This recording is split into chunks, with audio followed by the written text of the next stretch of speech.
आप देख रहे हैं जनता मंच। समाजवादी पार्टी ने कौशाम्बी से 25 साल के युवा पुष्पेंद्र सरोज को लोकसभा का प्रत्याशी बनाया है।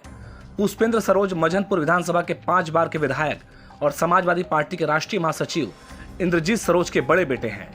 पुष्पेंद्र पिता की विरासत को संभालने के लिए राजनीति के मैदान में उतरे हैं। वह लंदन की क्वीन मैरी यूनिवर्सिटी में बीएससी अकाउंटिंग एंड मैनेजमेंट की पढ़ाई कर रहे हैं।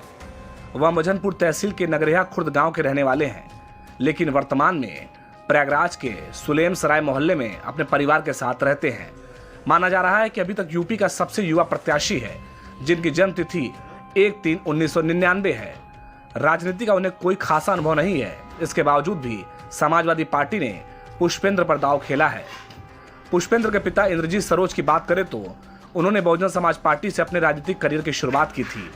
पहली दफा वह साल 1996 में बीएसपी से विधायक बने तो साल 2012 तक उन्हें मंझनपुर सुरक्षित की सरजमी से कोई हरा नहीं सका। वह बसपा उम्मीदवार के तौर पर रहे। बसपा सरकार में 3 बार कैबिनेट मंत्री भी रह चुके हैं। बसपा में बतौर राष्ट्रीय महासचिव पार्टी की सेवा की। साल 2017 में जब बीजेपी की लहर चली तो इस लहर में इंद्रजीत सरोज बह गए और मंझनपुर से बीजेपी के लाल बहादुर ने जीत दर्ज की। उन्होंने इंद्रजीत सरोज को 4160 वोटों से हराया। चुनाव हारने के कुछ दिन बाद ही इंद्रजीत सरोज का बीएसपी सुप्रीमो मायावती से किन्हीं मामलों को लेकर विवाद हो गया और उन्होंने बीएसपी छोड़ समाजवादी पार्टी ज्वाइन कर ली। पासी समाज का बड़ा नेता होने के चलते सपा मुखिया अखिलेश यादव ने उनके कद को कम नहीं किया। उन्हें बीएसपी की तरह सपा में भी राष्ट्रीय महासचिव का पद दिया। इतना ही नहीं, साल 2019 के लोकसभा चुनाव में इंद्रजीत सरोज को कौशाम्बी से प्रत्याशी भी बनाया गया, लेकिन किस्मत ने साथ नहीं दिया और बीजेपी के विनोद सोनकर ने उन्हें 38,000 वोटों से हरा दिया।